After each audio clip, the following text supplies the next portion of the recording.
maybe, well, he's been in a lot of big fights, but right now it's the biggest fight of his career. He's getting ready for this fight. I don't want to, if I have an older car that's got a lot of miles on the odometer, put it this way, I don't want to be taking it on the Autobahn.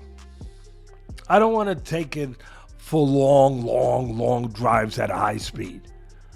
Because it's an older car, I want to save it. I want to save it a little bit. So yeah, I would pick spots with Canelo, maybe 1 or 2 days to amp him up, but it would only be spots. It would only be spots with somebody that sharp. But again, his trainer, he knows what he's doing. He knows why he's doing it. Teddy Atlas ripped into Canelo's decision to spar with Jaron Boots Ennis, warning it's the kind of reckless move that drains an aging fighter. In his eyes, pushing a worn engine against a young beast could leave Canelo broken before Crawford even throws a punch. Adding fuel to the fire, Aid Oladipo stepped in with his own bold take on the fight. He stated, "I think this is a skill thing, and if it's a skill thing, my money goes on Crawford." His statement hit like a spark in the debate, shifting the conversation away from sheer power and size toward the art of boxing itself. By placing his bet on skill, he pulled the audience into a new perspective where Crawford suddenly looked far more dangerous than many had allowed. It wasn't just about surviving Canelo's strength anymore. It was about whether brilliance and precision could dismantle brute force under the brightest lights. That idea alone raises the stakes, making fans question if they are on the verge of witnessing one of boxing's most unforgettable upsets. Oladipo didn't hold back as he spoke about what he's seen in Canelo's recent performances. His words hinted at cracks that few dare to admit, raising doubts about the champion's dominance. I don't think he's gonna be able to bully Crawford, but that's why it's such an intriguing fight. In my head, I'm like, Crawford wins because he's never lost.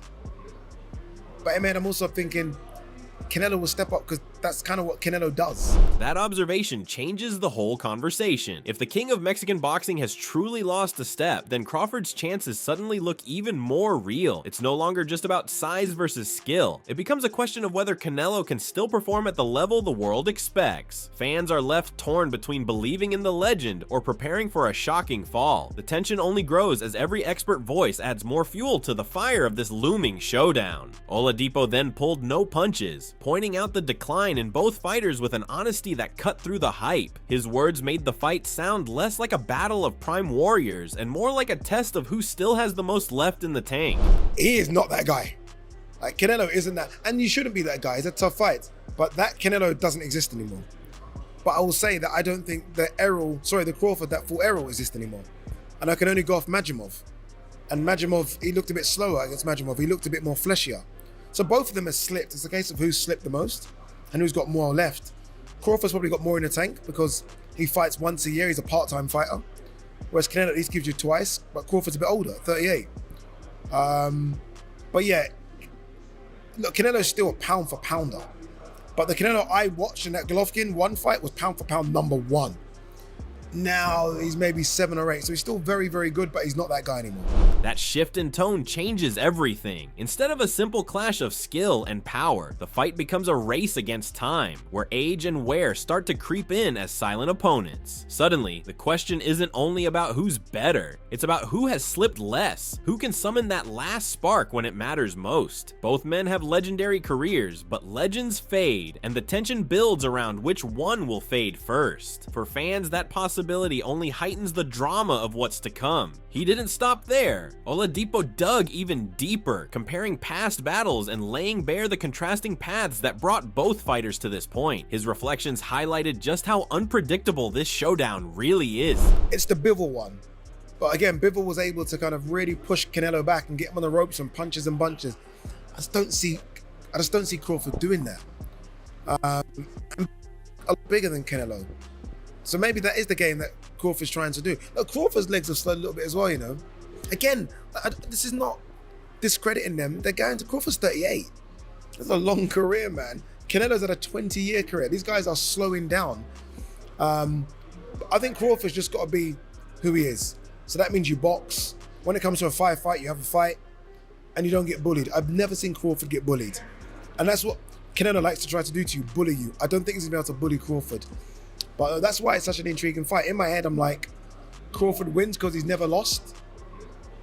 But in my head, I'm also thinking Canelo will step up because that's kind of what Canelo does. This perspective leaves the audience torn between two truths. On one side, Crawford's unbeaten record whispers of invincibility. On the other, Canelo's history of rising when challenged reminds us why he's still feared. It's a razor's edge where confidence clashes with doubt, and neither man can afford a single misstep. That mix of uncertainty and inevitability is what makes this fight so compelling. Every round could swing the narrative in a new direction. Fans are left breathless, knowing this isn't just a contest of records, but of pride, resilience, and legacy. Gareth A. Davies raised the stakes even higher, drawing a chilling comparison to one of boxing's most historic clashes. His words framed this showdown not just as a fight, but as a defining moment in the careers of both warriors. For me, this is a moment where Marvin Hagler steps into the ring against Sugar Ray Leonard. Someone's coming up a few weight divisions. They're both greats.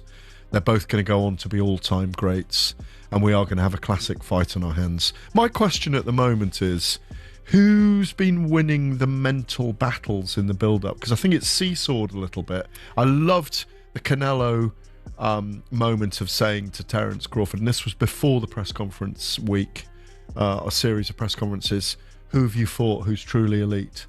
And the truth is, this is the elite opponent that Terence fighting. This is his big moment in his career. Yeah. Canelo's had his moments. It's a big moment for him. It's a big earning moment.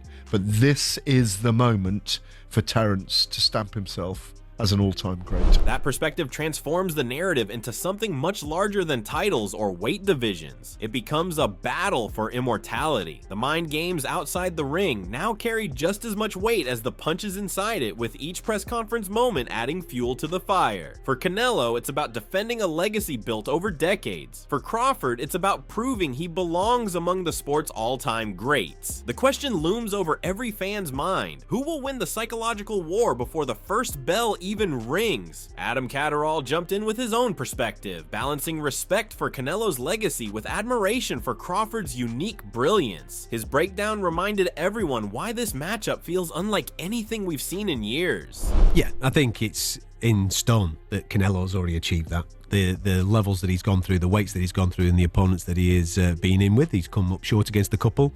But he's come through some big challenges as well through his, 65, 66 professional bouts since he was 15 years of age. There's no doubt that this is the biggest test of Terence Crawford's career, not only because of the weight step up, but also because of the level of the opponent. But anybody that's watched Terence Crawford's career knows full well how much talent this young man has. I mean, he is absolutely sensational, both as an orthodox and as a southpaw fighter. You can't really tell which is his favoured side. He's that good. The angles that he creates, and the way that he not only dissects people, but the way that he puts his foot down when he gets somebody hurt is he's spiteful. He's truly, truly impressive. By highlighting the sheer experience of Canelo alongside the rare skill set of Crawford, he sharpened the narrative to a razor's edge. On one side stands a veteran who has fought giants and carved his name into history. On the other, a master technician who can switch stances and dismantle opponents with ruthless precision. The contrast makes this fight almost mythical, the tested legend against the surgeon of the ring. Super welterweight contender McCall the Professor broke down the matchup with sharp logic, weighing skill against size. His analysis brought fans back to the brutal reality of weight divisions in boxing. I mean, logically, it's weight class for a reason, but I think, as far as the skill sets go, Bud has all the skills required to beat Canelo Alvarez.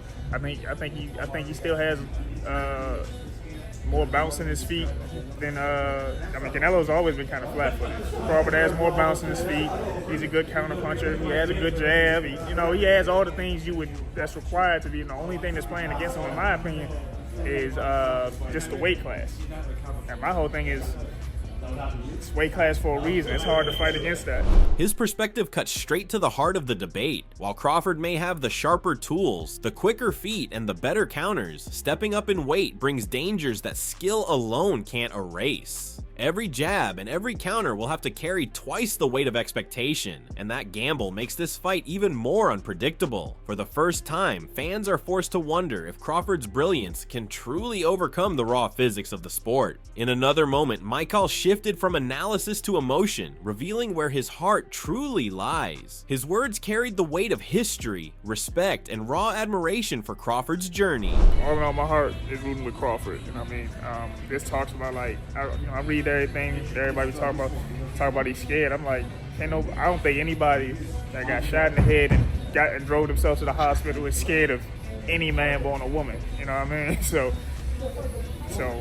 I'm rooting for Crawford. Definitely rooting for Crawford. I'm a Canelo fan, but I've been a big Terence Crawford fan for a long time. So it's just like, even before, I remember my dad was like, even before the Ricky Burns fight, my dad was like, hey, look, man, turn on that. I need to turn on the card early.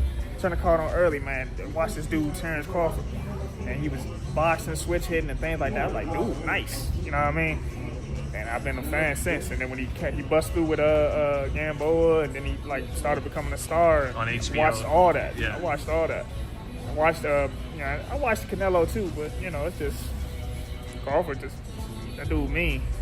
The passion in his voice reminded everyone that boxing is more than numbers on a scorecard. It's about legacy, resilience, and the stories fighters carry into the ring. Crawford's toughness, his switch-hitting brilliance, and his rise from hungry contender to feared champion turned this into more than a fight for him. Michael's loyalty echoed the feelings of countless fans who see Crawford as more than just another name on a poster. At the same time, he acknowledged Canelo's greatness, which makes his rooting choice even more powerful. Meanwhile, Teddy Atlas, who also favored Crawford to win, turned his attention to Canelo's sparring with Boots Ennis. Drawing from decades of experience, Atlas dissected the move and revealed why the wrong kind of sparring can do more harm than good. I would pick spots. When I had a young fighter that wasn't there yet. The camps you're talking about, I was blessed. I had a world champion, or we were going to fight for a world title. We were already up the ladder. And we were fighting for the world title. We couldn't go any higher.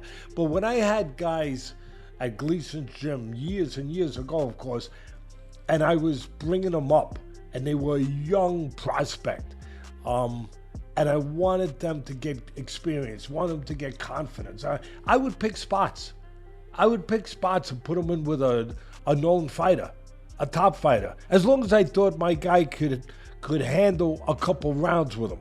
I would always try to keep control where I thought I had the control, where I'm not going 5 rounds, 6 rounds like.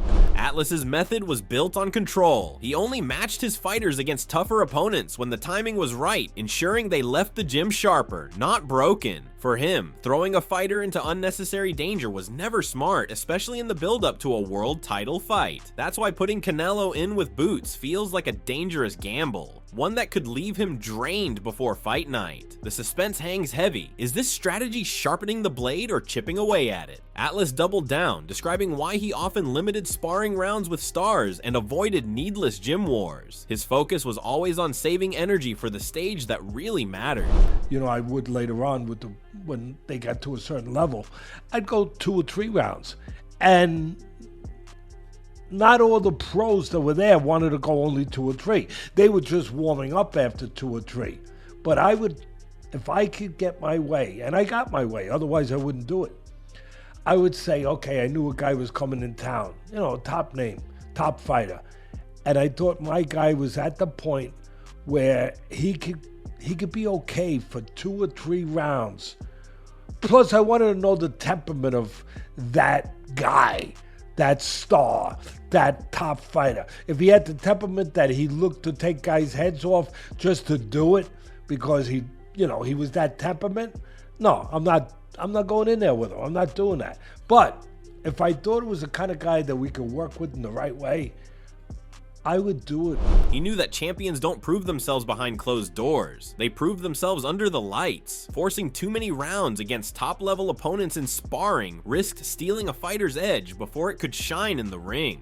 In that light, Canelo's approach looks reckless compared to Atlas's philosophy of measured control.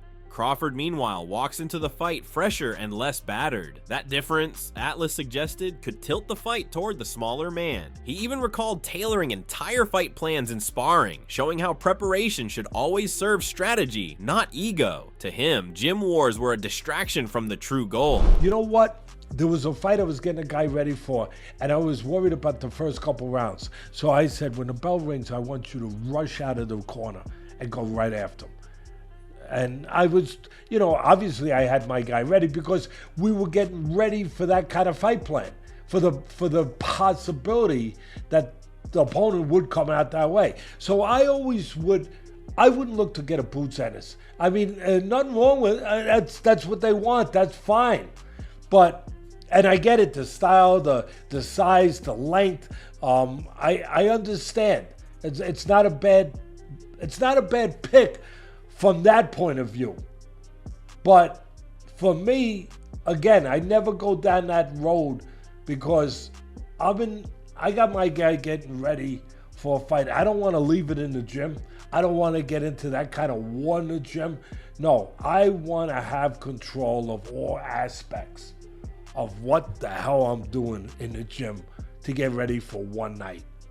So no, I wouldn't do that. This story highlighted Atlas's obsession with control. Every sparring session had to prepare a fighter for specific scenarios, never to indulge in pointless brawls. Comparing that with Canelo's approach, Atlas suggested the Mexican icon may be wasting precious energy in the wrong place. Crawford, on the other hand, comes in without the scars of gym battles. That freshness Atlas implied could be the difference on fight night. He described how he used to rotate sparring partners, some to challenge his fighter, others to build rhythm. Balance was everything. I'd get the right spar partners.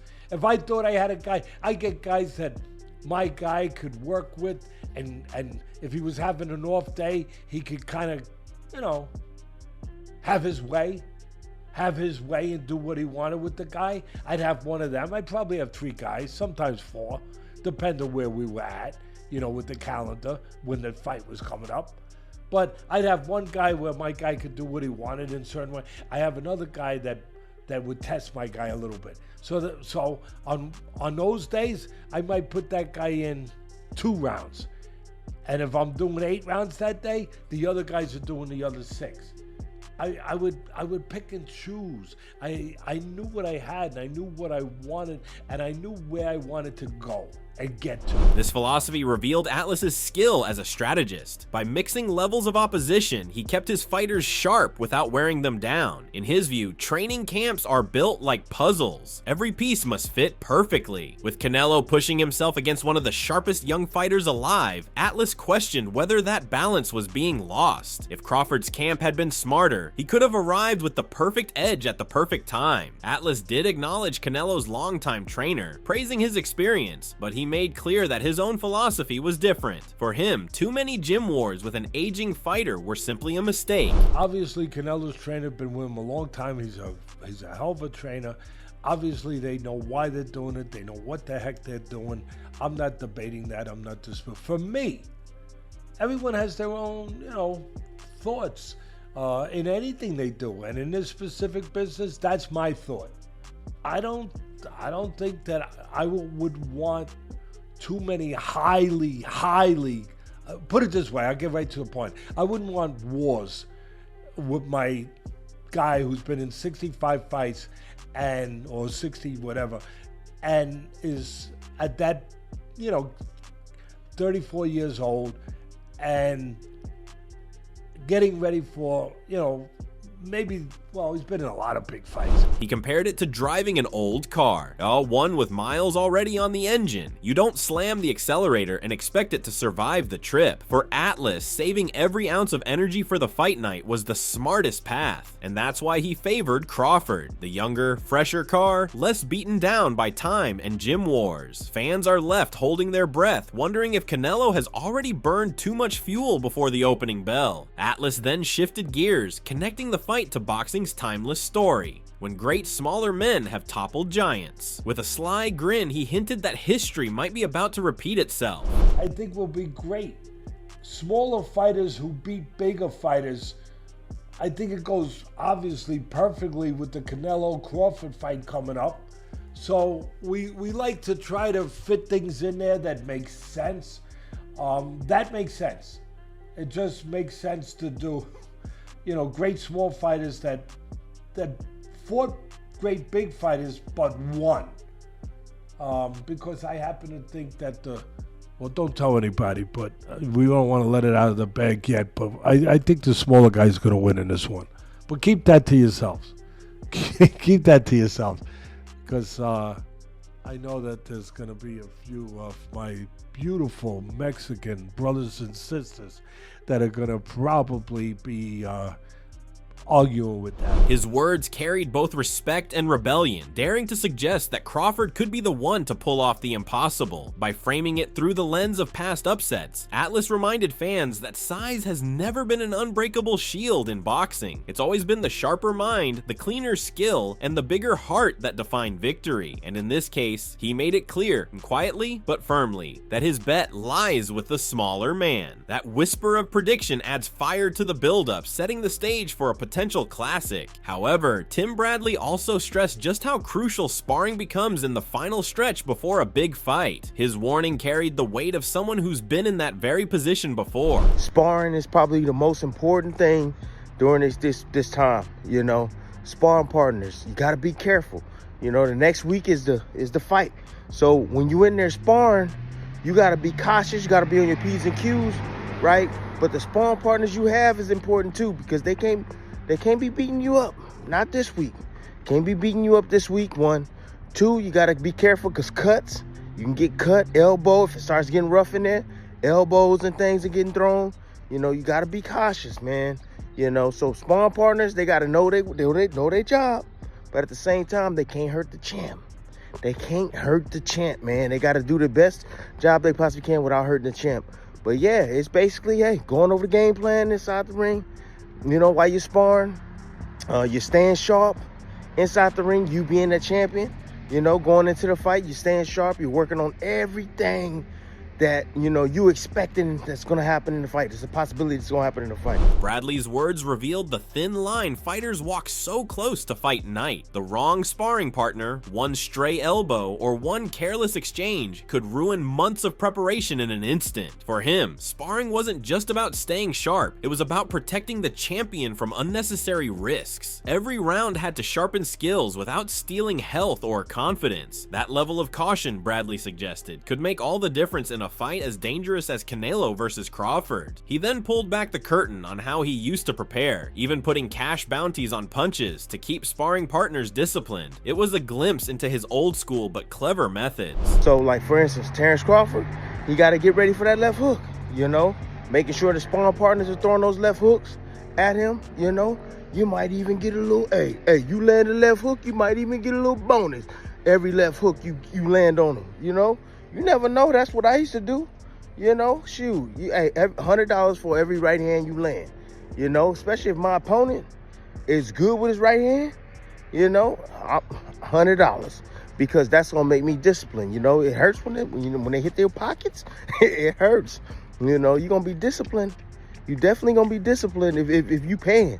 That's for damn sure. You're going to make sure you don't get hit with no right hand. This approach showed Bradley's genius in turning training into a mental battle as much as a physical one. By forcing sparring partners to mimic opponents and punishing mistakes with money, he created discipline under pressure. It was a way to sharpen instincts without letting complacency sneak in. Looking at Crawford's camp through that lens, Bradley saw a fighter building the perfect preparation. Against a veteran like Canelo, that extra sharpness could be the edge that tilts the fight. Bradley addressed the concern around Crawford's year-long layoff, brushing it aside with examples of legends who came back sharper than ever. To him, the break wasn't a weakness, it was a weapon. But anyways, yeah, man, I was thinking, man, like a lot of people is making a fuss about Crawford being out of the ring for over a year.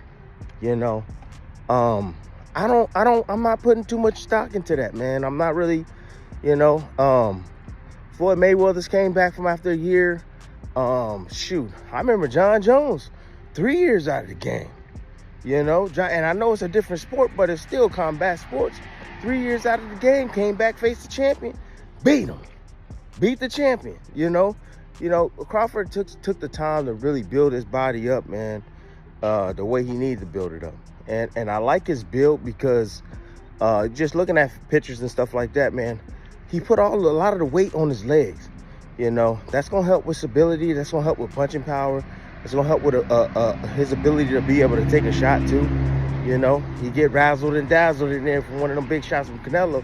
You know, he gonna have some stability. He gonna have a base to be able to keep himself up, you know. Bradley pointed to the way Crawford has rebuilt his body, adding weight in the right places and crafting a sturdier frame for the war ahead. The time away, he argued, gave Crawford more power, more stability, and more resilience against Canelo's bombs. Instead of looking rusty, Crawford could step in refreshed and fortified. That flips the narrative completely, from doubt to danger for Canelo. Bradley's confidence made it clear. In his eyes, the smaller man is entering the ring with the smarter preparation and the sharper edge. At the end of it all, one thing is clear, and this fight is more than just Canelo versus Crawford. It's experience against hunger, size against skill, and legacy against destiny. Teddy Atlas, Tim Bradley, Aid Oladipo, Gareth A. Davies, and Adam Catterall, they've all given us reasons to believe the smaller man might just shock the world. And honestly, I can't shake the feeling that Crawford has the sharper edge right now. He looks fresher, hungrier, and maybe just crazy enough to pull off the impossible. But here's the real question. Do you believe in history repeating itself, where smaller men rise to slay giants? Or do you trust that Canelo, with all his wars and wisdom, will find a way to remind us why he's still the king? Could sparring with killers like Boots Ennis sharpen him, or will it leave him drained before the bell even rings? And most importantly, are we about to witness a new era, or the reaffirmation of an old one?